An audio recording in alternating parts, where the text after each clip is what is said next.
You are standing on a limestone ridge in southeastern Turkey. It is roughly 11,600 years ago. There is no metal anywhere on Earth. No wheels. No written language. No domesticated animals strong enough to pull a load. The people around you have no pottery, no permanent houses, and no agriculture. They are hunter-gatherers, and they are building a cathedral. Not out of wood, not out of mud.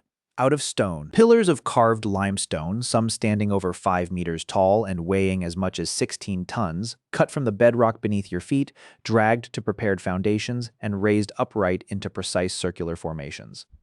Each pillar is carved with intricate reliefs of animals. Foxes, vultures, scorpions, wild boar, snakes, some of them have arms and hands carved in low relief along their sides, as though the pillars themselves are standing human figures.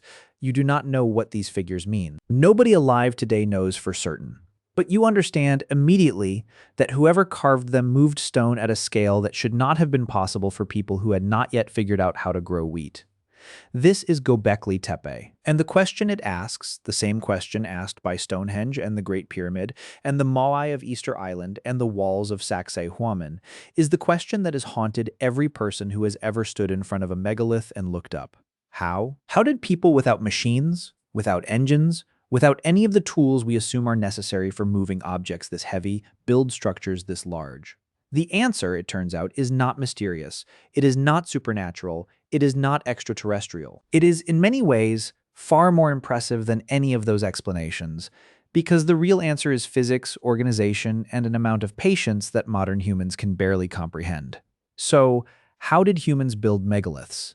The word megalith comes from the Greek, megas meaning great and lithos meaning stone. Any structure built from large stones, generally defined as stones weighing more than a ton, qualifies. That definition covers an astonishing range. The blue stones at Stonehenge weigh roughly 2 to 5 tons each. The sarsen stones in the outer circle weigh about 25 tons. The trilithon stones at Baalbek in modern-day Lebanon weigh roughly 800 tons each. And in the same quarry at Baalbek, a team from the German Archaeological Institute discovered in 2014 a single quarried stone block estimated at 1,650 tons. That is the weight of roughly 275 adult African elephants, cut from bedrock by human hands. And then, apparently, abandoned because even the people who cut it could not figure out how to move it. Megaliths exist on every inhabited continent, they span over 10,000 years, and the methods used to build them are, in their basic mechanics, the same everywhere, because the physics is the same everywhere. Gravity does not care what language you speak. But here's the thing, most people get wrong about megaliths. The mystery is not how they were built. The mystery is why we assumed it was mysterious in the first place. Every technique used to quarry, transport, and raise megaliths has been demonstrated experimentally by modern researchers using period-appropriate tools.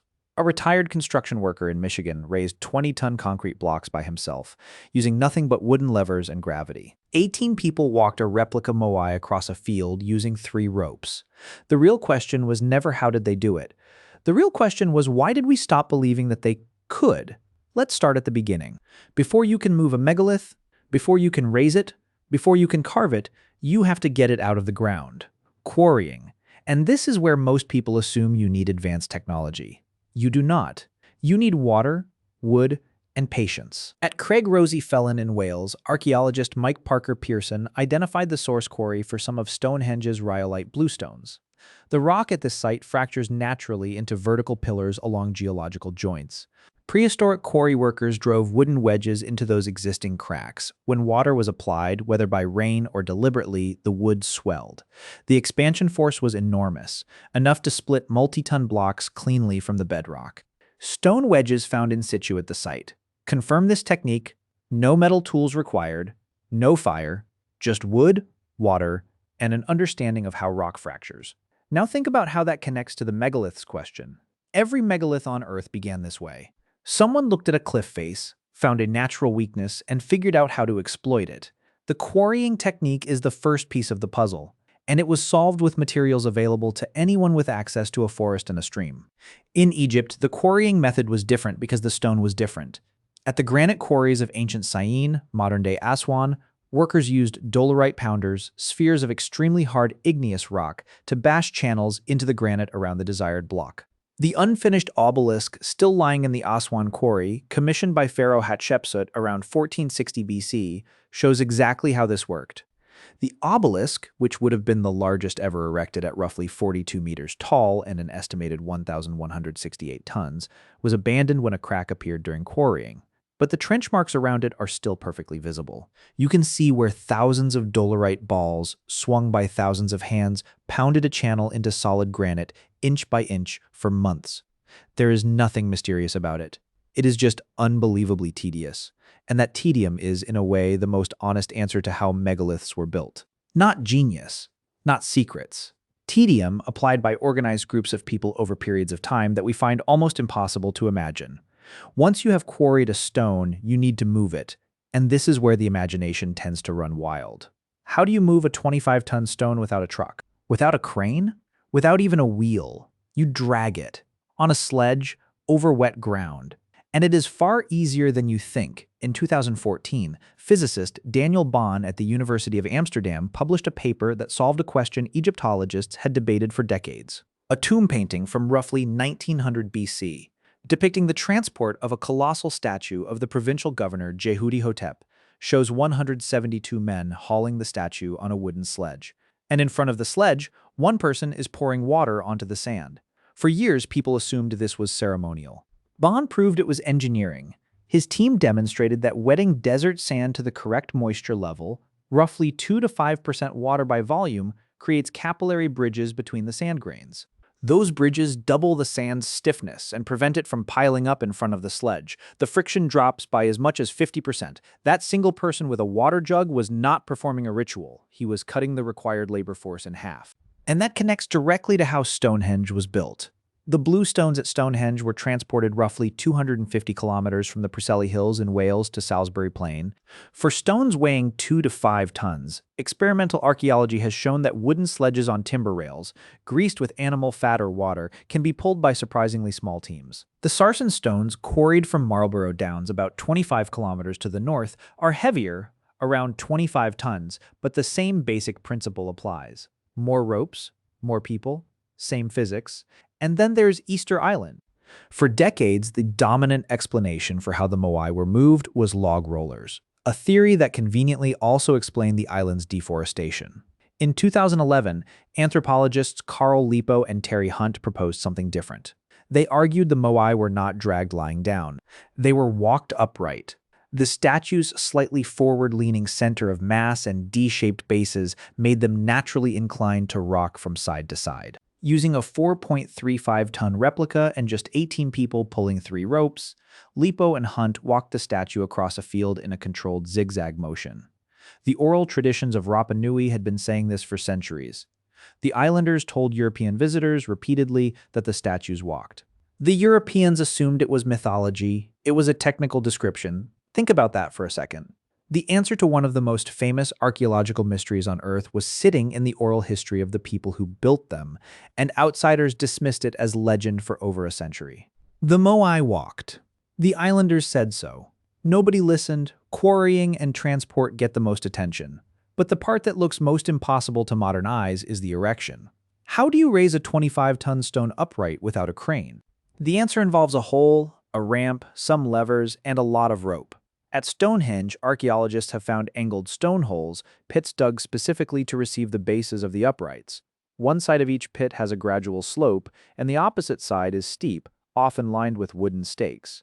The stone was dragged to the edge of the pit, tipped over the lip, and allowed to slide down the ramp until its base dropped into the hole. From that angled position, teams used A-frame timber shear legs, ropes, and brute force to haul the stone upright, with the steep back wall of the pit acting as a brace. Once vertical, the pit was packed with rubble and earth to hold the stone in place. And this is where Wally Wallington enters the story. Wallington, a retired construction worker from Flint, Michigan, spent years demonstrating that a single person using nothing but wooden levers, small stones as pivot points and counterweights could move and raise blocks weighing up to 20 tons. His method was simple. Place a pivot stone near the block's center of mass. Use a long wooden lever to tilt the block slightly. Insert a thin shim underneath. Repeat hundreds of times, slowly walking the block across the ground or tilting it upward 1 degree at a time. It is not fast, it is not glamorous, but it works. And it works using only materials available to any Neolithic community on Earth. If one retired American can raise a 20-ton block alone, imagine what 100 coordinated workers could do. The physics scales, the engineering stays the same. More mass just means more hands. And then there is the structure that makes every other megalith look like a warm-up exercise.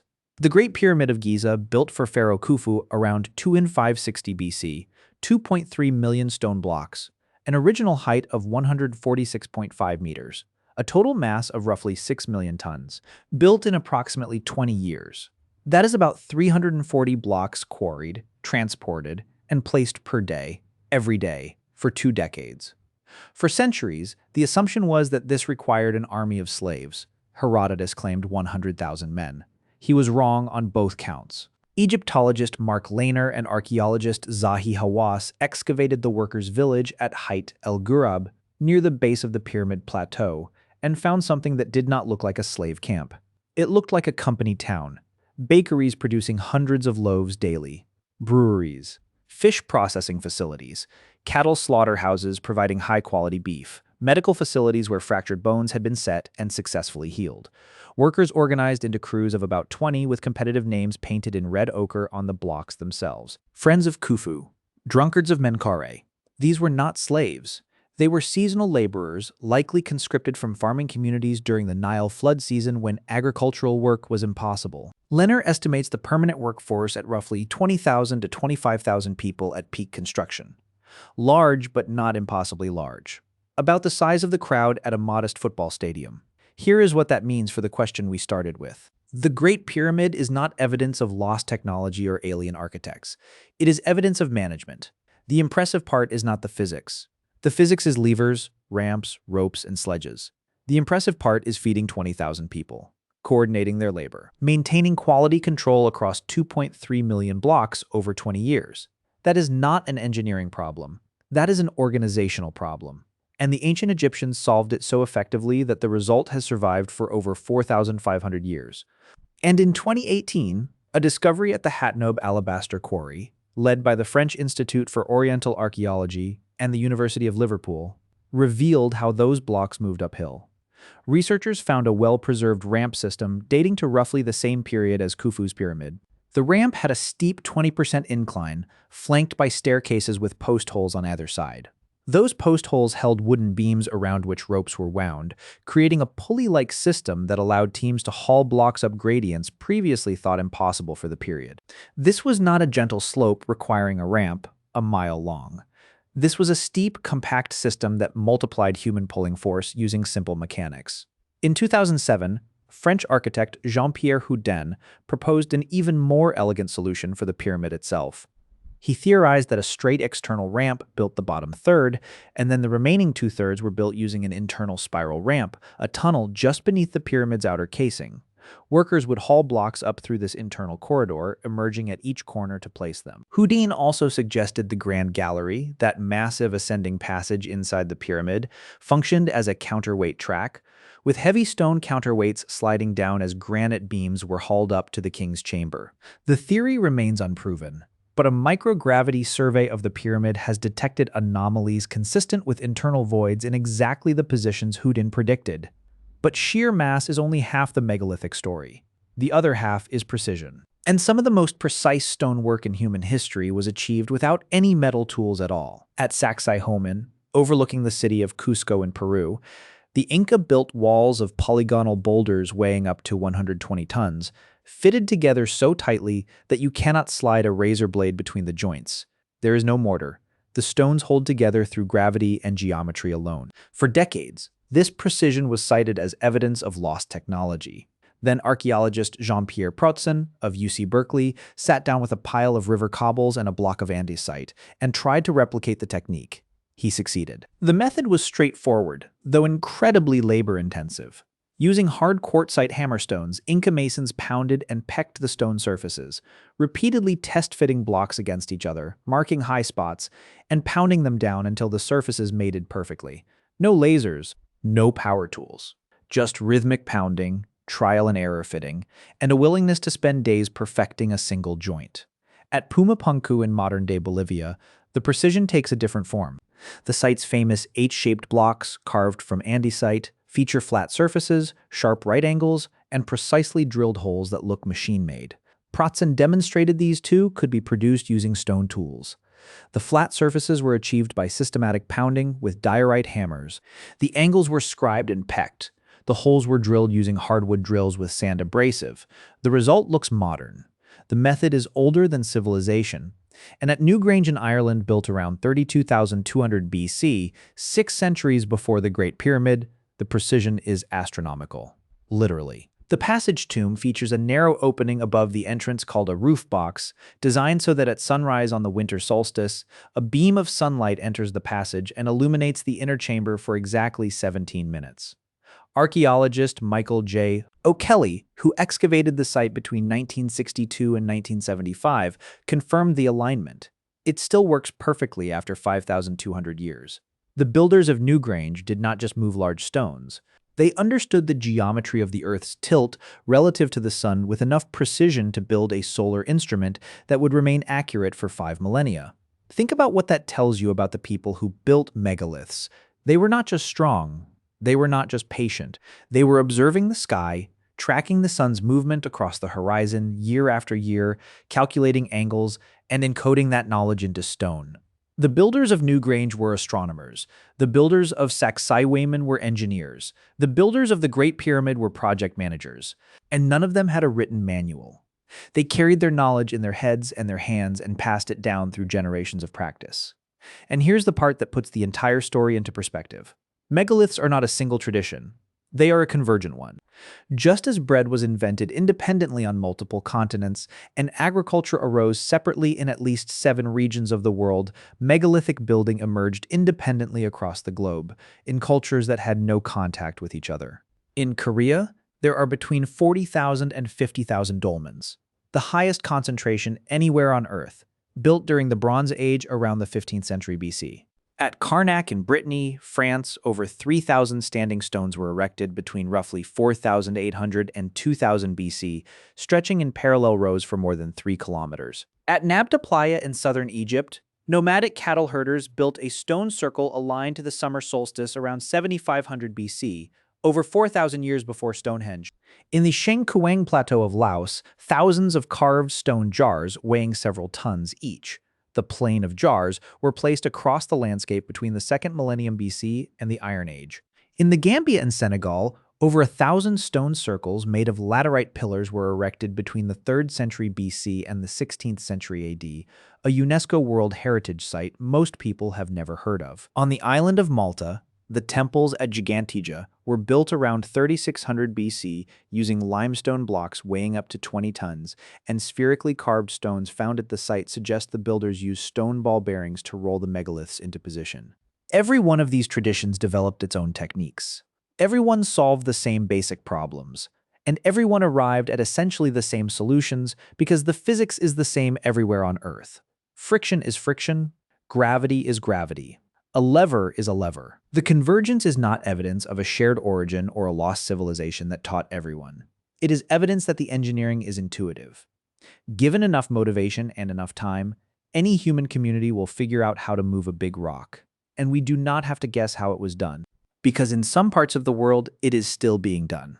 Right now, on the island of Sumba in Indonesia, communities still quarry, transport, and erect massive stone tombs weighing 10 to 30 tons using nothing but ropes, wooden sledges, log rollers, and human muscle. The process is not secret. It is public. It is festive. The entire community participates. Hundreds of people haul the stone on log sledges, chanting in unison to coordinate their effort. Water buffalo are sacrificed. Feasts are held. The megalith is not just a structure. It is a social event. The act of building it binds the community together, reinforces social bonds, and honors the ancestors who will be housed inside it. The Toraja people of Sulawesi erect menhirs called Simbuang Batu to commemorate deceased aristocrats. The Nias Islanders build stone plazas and ceremonial platforms that would be immediately recognizable to anyone who has studied Stonehenge or Karnak. In every case, the pattern is the same. Communal labor, feasting, social prestige, the stone is the excuse, the community is the point. And there is evidence that the same social dynamic drove megalithic construction thousands of years ago. At Durrington Walls, the massive Neolithic settlement near Stonehenge dating to roughly 2500 BC, excavations recovered tens of thousands of animal bones, primarily pigs. Isotopic analysis revealed that these pigs were brought from all over Britain. People traveled hundreds of kilometers, bringing their livestock with them to attend enormous communal feasts. The feasting was the social incentive that gathered the labor force needed to build Stonehenge. You came for the feast. You stayed to move the stones. The oldest known construction project in British history was organized the same way your neighborhood barn raising would have been organized 200 years ago, except the barn weighed a few thousand tons. So here's the answer. How did humans build megaliths? They quarried stone using wooden wedges, swelled with water, dolerite pounders, fire setting, and antler picks. They transported it using wooden sledges on prepared tracks, lubricated with water or animal fat, dragged by teams of workers coordinated by ropes and rhythm. They moved it on water using rafts and barges along rivers and coastlines. They raised it using angled pits, timber A-frames, levers, counterweights, and ramps. And they organized the labor using feasts, social prestige, religious purpose, and in later periods, state administration with beer rations and medical care. No lost technology, no alien intervention, no forgotten advanced civilization. Every technique has been independently verified by experimental archaeology. Wally Wallington moved 20-ton blocks alone with wood. Carl Lipo and Terry Hunt walked a moai with 18 people and 3 ropes. Jean-Pierre Proutzen replicated Inca precision with river cobbles. Daniel Bond showed that wet sand halves the friction under a sledge. The 2018 discovery at Hatnoob proved Egyptians used rope and post pulley systems to haul blocks up 20% grades. The answers were never hidden. We just stopped believing that ancient people were as clever as we are. Was megalithic construction achieved through currently understood mechanical principles? The probability is roughly 95%. The physics works, the experiments work. The living traditions in Indonesia confirm it. The remaining 5% is not a gap for aliens or lost civilizations. It is the honest acknowledgement that for specific sites like the 1,650-ton block at Baalbek or the internal structure of the Great Pyramid, we have not yet identified every precise technique used because the archaeological record is incomplete. We do not know every detail, but we know the category of answer. It is ropes and ramps and levers and time. It has always been ropes and ramps and levers and time. Tonight, somewhere on the island of Sumba, a community is preparing to move a stone. They are braiding ropes, sharpening their tools, slaughtering a buffalo for the feast that will feed the workers. Tomorrow, hundreds of them will wrap those ropes around a block of limestone weighing 15 or 20 tons, and they will drag it across the landscape on wooden logs, singing as they go. They will erect it over a tomb, and they will do it the same way their ancestors did it, and the same way the people at Göbekli Tepe did it 11,600 years ago. Muscle, rope, wood, and the will of a community that decided, together, that this stone needed to stand. You have walked past buildings your entire life without wondering how they were built. You have driven over bridges without thinking about the engineering. The ancient world is no different. The people who raised Stonehenge and the Great Pyramid and the moai did not think they were performing miracles. They were doing a job, a hard job. A job that required more patience and more coordination than most modern projects will ever demand. But a job that was, in its basic mechanics, no more mysterious than dragging a heavy piece of furniture across a floor. You push. It moves. Make the floor slippery. Push less hard. Build a ramp. Push uphill. Use a lever. Push with less effort. That is all it has ever been. Thousands of years of engineering reduced to a single principle: make the hard thing easier, one small trick at a time, until the impossible becomes merely exhausting, and then do it anyway.